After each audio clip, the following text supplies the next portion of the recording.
Assalamualaikum warahmatullahi wabarakatuh. Balik lagi di channel YouTube Afif Safi, pakar bola mengomentari sepak bola dengan kesotawan. Selamat datang di Boba Bola Banget. Wih, lancar banget. Lancar lah gue aja nih. Karena udah 100 episode ya. Udah 100 episode. Gila. Nih buat para pendengar podcast Boba atau juga subscriber gue.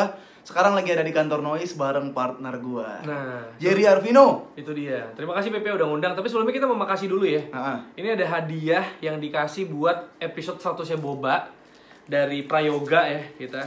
Hadiahnya apa aja, Pep? Ada jersey. Nah, jadi kita Jersey podcast gue. udah ngelewatin 100 episode Iya. di aplikasi Noise bahas bola.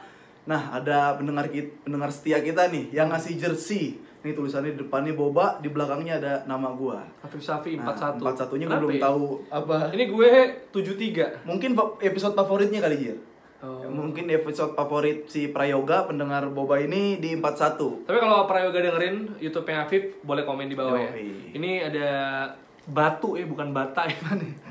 Oh iya, batu Sama tim noise gitu. Ha. Nah, ini ada juga Sohib Boba. Kalau Ini Sohib nama Boba pendengar 94. kita ya. Ya, PSBB para Sohib Boba. Oh gitu. iya, udah punya grup Telegram, di situ Nah. enak ngebahas bola, diskusi, nggak ada yang baper. Udah tersaring, Bener. nggak ada orang tolol. Dan ini maksudnya kalau di sana tuh kadang kita dapat info pertama ya. Betul. Bahkan sebelum Twitter ada yang nge-tweet gitu. Udah ada yang misalnya Koeman dipecat. Iya. Pertama dari situ. Bahkan ada yang lebih cepat dari Fabrizio Romano di grup Telegram Boba. Ngeri. Ini juga dapat ini ya, tumbler dari ini juga dan Prayoga. Ada apa lagi sih tuh buku-buku dari selamat atas tercapainya, ada jelasin ya. Hah? Podcast Bola Banget, semoga episode banyak ditambah lagi hari siarannya, amin. Amin. Untuk sehat selalu untuk Kapten Afif, Kapten Jerry dan Bang Fonsus. banyak PSBB paling kapten setia katanya. Woi, Oh, setia, iya Pip. lah, ini udah Ini ngirim-ngirimin. saingan ya. Ah, Bagas ditunggu. yang lain-lain ditunggu Yang lah. lain-lain ditunggu. Angkatan-angkatan awal pendengar Boba. Nah, ini ternyata ada daftar line up-nya, ini kayak daftar isinya gitu, Pip. Nah, terus ada serba 100, misalnya kayak skrip-skrip kita. Oke. Jadi dia tuh bikin rangkuman sebenarnya. Kita tuh Isinya? bahas apa aja. SSB, serba-serbi Boba. Terus secara tidak langsung episode 38 Bang Jerry memberitahu tanggal lahir Bang Afif. Ngeri. Dia bener-bener Berarti diperhatiin bintang tamunya ada siapa, durasinya apa aja. dia udah di level yang dengerin nggak cuma buat ketawa sama insight, tapi Iya. dipelajarin. Itu dia nih, di menit awal episode ini, Ngeri. podcast ini menjelaskan gila. Respect. Karena memang podcast Boba terisi dari satu influencer komika dan aktor dan satu lagi sportcaster yang sudah pasti datanya sangat bagus Karena podcast Boba penuh data. dan penuh tawa. Nah, itu Iya. dia. Kalau baper nggak usah. Kalau baper nggak usah lah. Kalau klub favorit lo. Nggak peduli sama lu. Jerry Arvino, komentator Liga 1, kalau lu sering nonton di channel ya, Nah. sering bawain liga-liga dan udah mau selain Liga 1 apa aja nih? Kayaknya lu NBA. PON juga. Apa itu? NBA basket. Oh, NBA. Basket. Ngeri banget. Pon, Ntar Pon baru dari Papua kan, baru Ah. balik gue sebulan. Terus ini mau Indonesia Open. bulu Indonesia tangkis, Master, bulu badminton, tangkis. ngeri. Berarti emang yang 16. orang yang udah ketemu gue orang yang sangar doang, Jer. Kalau netizen susah ketemu gue yang bisanya komen-komen doang susah. Ya akun-akun gak ada fotonya ya. Itu akun fotonya Mobile Legend susah. Yang Iya. followernya 2, Followernya following 1000. Bener. Akunnya pakai angka-angka. Ya udah. Nggak apa-apa lu nikmatin konten gua aja. Nah, Jerry ini pendukung setia Arsenal. Oh jelas. Yang dimana Arsenal sekarang lagi ada di atas MU. Nah, Ngeri banget. Lu biasa aja sebenernya. asik. Maksudnya di atasnya MU? Lu biasa aja. Iya gue sempet ditanya juga kan, kayak lo gimana kalau sekarang lawan MU? Lah gue gak tegang lawan MU. Gue Kalau lawan MU tegang gak? Maksudnya Barcelona lawan MU tegang gak? sekarang Iya. tegang.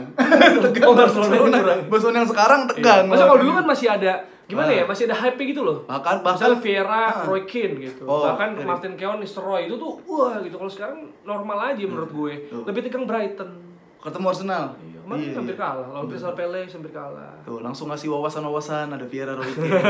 Sama gua tuh kalau misalkan Barcelona lawan MU dulu mah tinggal kita tebak aja menang skornya berapa gitu Iya, kan. iya. Nggak bakal kalah lah. Iya. Ini Barca kan menurut lawan gua kalau misalnya lu fans MU, menurut lu MU masih kuat Bang ya enggak apa-apa. Nggak, ini orang udah opini-opini gua nih udah pasti diterima kalau subscriber gua. Oh, Udah iya. nggak ada haters gua di Oh, sini. udah. Ini Udah udah orang yang tersaring. udah kesaring. Jadi lu ngomong apa aja bebas. Oke. Nah, yang mau tanyain Arteta, kan awal-awal Arteta banyak Arteta out, Arteta stay gitu udah fans-fans yang berkubu-kubu gitu. Iya. Lu tuh yang kayak gimana sih sikapnya itu Arsenal? Enggak, gue sebenarnya Pep, gue nggak suka orang yang gampang in sama out. Ya. Karena Lu di tengah maksudnya nggak ini dong netral. iya bukan maksud gue nggak suka orang yang gampang dikit-dikit tuh in out. Karena bola itu ada banyak bahasan lebih menarik yang lebih seru dibanding in sama out doang. Apa contohnya? Keluar. Iya bukan, maksudnya ngomongin taktiknya, kenapa dia bisa jeblok gitu loh. Atau kalaupun lu mau outin pelatih lo, misalnya Ole out, Arteta out, ya kan, siapa aja, Arthur out, siapapun itu, misalnya, itu tuh solusinya apa? Ada nggak solusinya? Misalnya nih, keluar dong pelatih gue, misalnya, Ole out, Zidane, mau nggak Zidane? Conte, mau nggak Conte-nya? Kemarin Conte nggak jadi, malah ke Spurs juga kan. Berarti lu pengen orang tuh ngeritik ada solusinya gitu? Iya, maksudnya lu ya tawarin kan juga juga. Ya kayak orang ngeritik ini aja nih di Jakarta banjir dong, bla bla bla bla bla, harus ada solusinya juga. Nah, katanya ya harusnya. Harus ada solusinya juga. Oh gitu. Harusnya kritik doang masa? Harusnya lu bisa ngaret dong, harusnya tuh gini dong. Benar. Pak. Iya. Jangan cuma di titik oleh out apa? Iya, Arteta out. Misalnya nih Arteta out ya. Lu bayangin, Arteta kan lagi rebuilding, lagi ngebangun pakai pemain muda. Ini di out nih. Kan pelatih baru, sistem baru, ntar adjustment lagi. Benar. Gitu. Jadi gue setuju kalau lo mau mencat pelatih tapi di akhir musim. Atau mungkin jangan di tengah-tengah deh. Misalnya paling jelek aja ya udah paruh musim. Lu kasih waktu setengah musim. Misalnya nih, setengah musim jelek. Ya udah, setengah musim lu mau cut, ya kan? Misalnya Ole sekarang udah setengah musim nih. Terus mau ada pelatih baru, karena pelatih baru juga kan ada bursa transfer. Bisa belanja pemain yang dia mau. Gitu loh. Jadi kalau lu tengah-tengah misalnya, kecuali tim lu mau degradasi ya, itu nggak ada pilihan. Tapi kalau tengah-tengah liga gitu, di-cut ya dia nggak ada kesempatan membuktikan. Dari saldo dari mana? Standar lu udah mau menyatakan outnya kapan kalau misalkan kayak gitu? Maksudnya? Standar dia oleh si Artetanya itu out kapan mas gua kalau lu masih nunggu. Enggak, kalau gua kan ngelihatnya ini kan proses rebuilding. Nah, gua tuh mau nunggu, gua lihat hasil akhir musim. Kalau gue, gitu. Gue sih nggak ada urgensi harus buru-buru juga, karena orang tuh misalnya Arsenal lagi menang, terus kayak, wah Arsenal ini akan sabar dulu. Ini kan jadwalnya masih belum terlalu susah. Bener. Lawannya lagi ketemu yang lawannya lagi jelek-jelek gitu kan. Jadi target gue tetap masuk Eropa. Kan kita 4 musim gak di Champions. Masih tetap. Jadi gue realistis. Targetnya masih. Kan rebuilding, pelan-pelan dong. Bener. Ya kan? Karena kita bilang ini tuh bikin kerangka, Pip. Nah, ketika kerangkanya udah jadi, ya kan. Edu juga ngomong kan, kalau kerangkanya udah jadi, ntar di musim-musim ke depan kita cuma beli 1 pemain, 2 pemain gitu, kayak Liverpool, kayak City kan gitu kan. Berarti emang kemarin tuh lu setuju keputusan beli si Ben White, beli ini, beli itu? Setuju. Karena apa? Karena Arsenal itu udah pernah pakai beli pemain yang udah jadi, David Luiz. Lee Steiner, itu ada banyak lah kayak gitu ya. Lihat hasilnya gimana? Makanya, karena nggak ada pilihan lagi juga, ya udah mending rebuilding, mending emang lu bangun dari pemain muda, lu masih sabar dulu. Ini kan cara yang beda. Lu tuh boleh mecat orang, lu tuh boleh ngekat orang kalau dia caranya gitu-gitu doang, nggak dirubah. Misalnya Ole, dia kan gitu-gitu aja mainnya gitu. Tapi dia ada variasi main 3 back. Akhirnya menang lawan Spurs. Ya kan? Besoknya dipakai lagi lawan City 3 back. Dianggap berhasil. Nggak bisa. Enggak, Spurs sama City sama. Iya, itu kan berarti kan kalau gue nggak setuju sih bilang misikin taktik, tapi ya kenyataannya. Gitu dia nggak. Kenyataannya nggak punya taktik. Kayak gitu maksud gue. Kalau lu udah nyoba berbeda cara beda ya lu patut dikasih kesempatan, berarti nunjukin lu pakai cara lain. Di sini mentok nih. Oke, kita rebuilding aja. Apa itu yang maksudnya udah pernah dicoba mentok terus ganti baru? Ya itu tadi gue bilang, misalnya pakai pemain yang udah senior, yang udah jadi. Oh itu salah satu Willian gitu kan, salah satu kemauan Arteta. Iya, bukan, maksudnya strateginya Arsenal lah basically secara tim ya, karena kan ada manajemen, ada apa gitu. Tapi gagal. Ya udah sekarang kita rebuilding, dan sekarang lo kalau mau lihat Arsenal sekarang rebuilding dan pemain-pemain yang main bagus adalah pemain muda. Ramsdale, Smith Rowe. Ya Ben White juga sekarang bagus dong, harus dibilang gitu loh.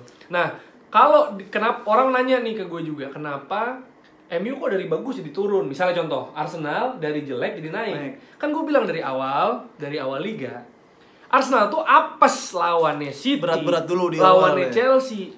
Nah, ketika ditukar MU kalah sama City, tapi ketemunya baru sekarang. Iya kan? Baru ketemu tim-tim yang berat itu sekarang. Jadi itu masalah itu doang. Coba Arsenal ketemu siapa, Norwich di awal gitu misalnya, atau ketemu pasti Arsenal yang di atas dulu. Apa jadi menang-menang. Tapi lu udah belum kalah lagi kan Arsenalnya berapa? 7-8 pertandingan ya. Itu udah lu udah unbeaten dari sekarang. Apa namanya, lu udah nganggap itu udah progres dari Arteta emang? Progres, tapi belum teruji kan lawan tim berat.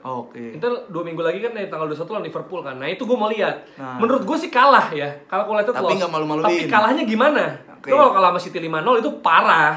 Bener nggak? Lu kalah ngelawan lah. Iya. Tapi ini, lu kan Arsenal, lu sampai tahu dalam-dalamnya Arsenal lah. Tadi gue lihat. Apa sih yang dibawa Arteta sampai sekarang gitu ke Arsenal tuh? Dia tuh diinterview sama orang namanya Amy Lawrence. Dia tuh jurnalisnya The Athletic. Itu jadi coverage Arsenal. Jadi kalau di media luar, Pip, ada satu media misalnya namanya Athletic, ada wartawan yang cover Arsenal, ada wartawan yang cover MU gitu. Jadi dedicated lah untuk ini klub tertentu. Nah, dia interview, kan waktu itu Edu di interview kan, kebijakan transfernya kok lu gini sih? Kenapa lu beli Ben White? Kenapa beli Ramsdale? Udah mulai kejawab, ya kan? Kalau Arteta itu dia ngebawa vibe baru gitu. Mau apa tuh? Maksudnya bawa dia pas datang ke Arsenal tahun 2000 gini, Arteta itu dari zaman pemain dia tuh dikenal sebagai pemain yang kritis. Arteta. Iya, jadi kayak nanya mulu lah gitu yang itu nggak sih nanya mulu, nggak disukain teman tuh kalau di kampus. Dia yang kritis, ini kebijakan klub gimana nih? Terus nyari-nyari pengen tahu taktik gitu kan, berguru sama Pep. Nah, ketika dia datang ke Arsenal dia ngerasa kok ada yang kurang ya. Kok ini kayak nggak ada keterikatan, koneksinya nggak ada, ini pas semangat nggak ada. Enggak, pas udah dia pelatih. Kan dari City dia. Maksud gue kan basicnya pemain yang kritis yang ingin tahu. Ketika jadi pelatih juga ada dong sama kan kritis-kritisnya. Nah, pas jadi datang ke Arsenal dari City, lu bayangin dari City lo tadinya yang infrastrukturnya bagus, jelas, pembinaan di jalan segala.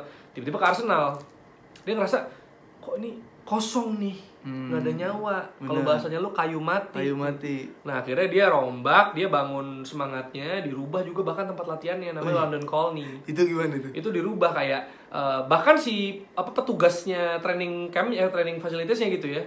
Itu dia bilang Arteta tuh membawa perubahan. Jadi dia tuh sampai dia tahu. Iya, di London Colney itu tuh dikasih misalnya di mural. Ada kan mural di tembok tuh. Ditangkap dong ntar dia. Enggak. Kan di fasilitas dalam. Di dalam. Kalau boleh. umum nggak boleh. Iya, ditangkap. Lagi pemerintahnya beda. Nah, kalau ini kan di dalam dia mural apa? Ini maksudnya kejayaan Arsenal zaman dulu. Misalnya list trofinya apa aja, terus kayak ya gambar-gambar zaman dulu gitu loh, ornamen kan jersey-nya juga kan ada apa jersey marble itu kayak waktu lalu tuh kejayaan masa lalu lah gitu-gitu. Jadi biar ingat apa ini post-war syndrome dulu pernah gini, kalau sekarang dongo sih gitu. Lu pas masuk tempat latihan aja ada tulisan gitu, pakai bahasa Inggris gitu, gue lupa persisnya apa, pokoknya intinya adalah itu kalimatnya Wenger. Ada muka Wenger gini gitu ya, lu bisa cari di London Colney gitu. Muka Wenger gini mau terus tos gini, apa mau nyapa apa gimana? Nah, nggak tahu. Gini ya. Pokoknya gitu. Jadi mungkin pemainnya tos atau gimana gitu ya, disapa di pintu masuk. Pokoknya kayak di sini lu bisa menunjukkan kehebatan yang sebenarnya ada dalam diri lu. Jangan ditahan-tahan lagi lah gitu istilahnya. Iya, maksudnya udah lu keluarin aja, lu tuh punya gitu. Terus masuk ada tulisan I commit to myself and the team. Gue tuh commit nih sama tim. Terus setiap hari tuh berarti setiap ini berarti. Jadi kayak banyak apa ya, afirmasi jadi pas masuk motivasi ya ayo namanya anak muda loh, anak muda suka digituin kan gitu.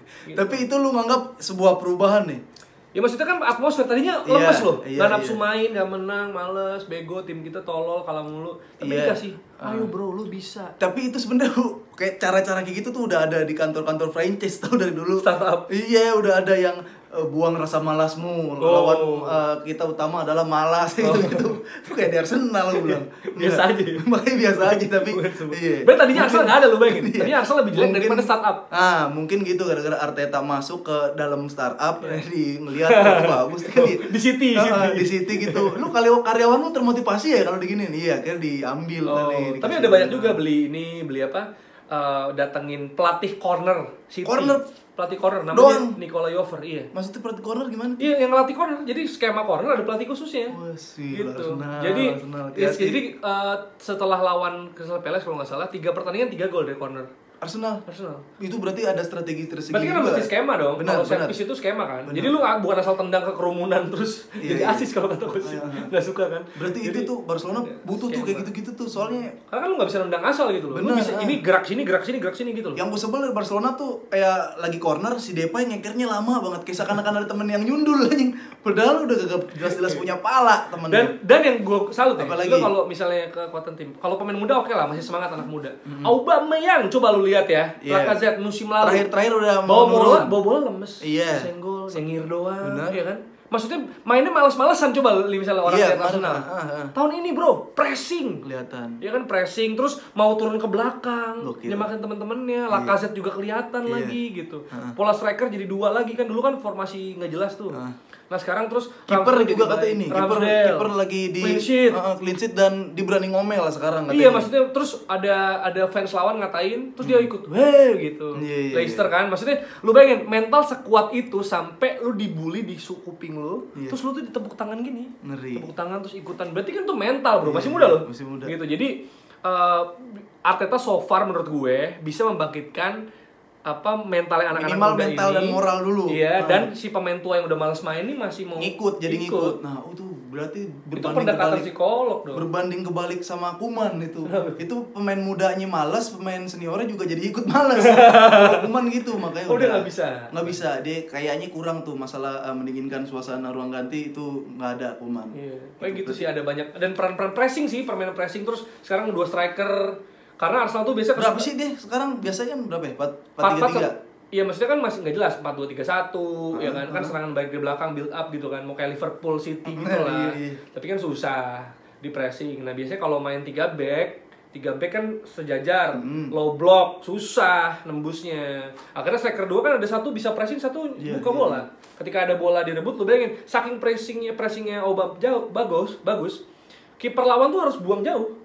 Nggak bisa main dari bawah karena di press gitu loh. Nah, buang sembarangan, diambil ada Partey, ada Lokonga yang sekarang visinya bagus. Udah standby dah tuh. Iya, sekarang Maitland-Niles sudah datang lagi. Jadi kalau Partey cabut karena Piala Afrika, sebulan nih kan bakal cabut Thomas Partey. Iya, pemain-pemain yang Afrika jago. Iya, Maitland-Niles bisa ngisi posisi itu, lagi dicoba sekarang gitu.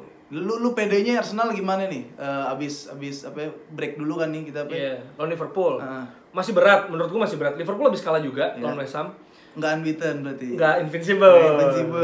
Arsenal doang yang bisa. Arsenal doang. Susah soalnya semusim kayak gitu. Gue yakin nggak akan ada lagi. Tapi ya udah gue nanya nggak usah lawan Liverpool deh. Lu PD di posisi berapa ya? Berada di atas MU gak kira-kira? Di atas Arsenal. Kalau di atas Spurs sudah pasti ya. Dari awal gue udah bilang di atas MU gue belum terlalu yakin sebenarnya karena gue tuh mau tahu nih ini oleh sampai akhir musim nggak itu dulu patokannya. Iya kan? Udah gitu.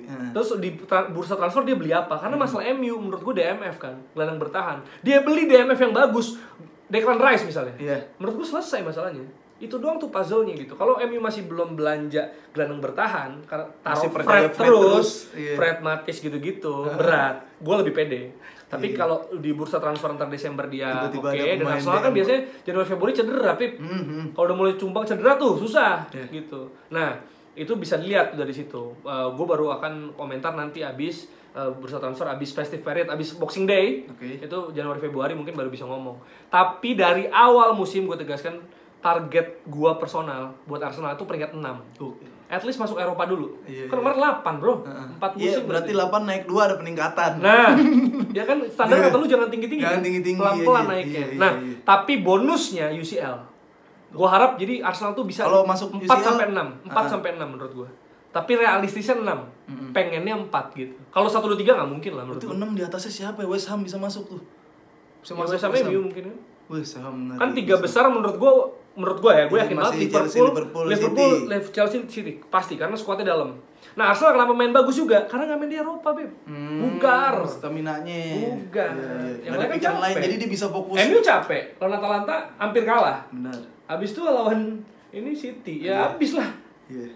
Gitu. Ya udah kira-kira di 4 aja, di 4 di 6 ya, di 6 masuk 4 bonus lah ya. Iya, 4 bonus realistis 6. Baru ada lu fans yang realistis banget apa gimana nih? Ya mau ngarep berapa? 1. Ya udah. Enggak kan kalau lu Barcelona coba, lu realistis. Barcelona akhir musim di tangan Xavi Hernandez. 4 lah masih bisa 4.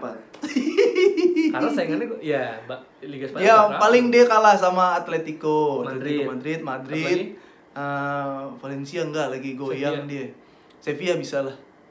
Sevilla. Kalau enggak Sociedad lagi mantap masih 1 terus dia.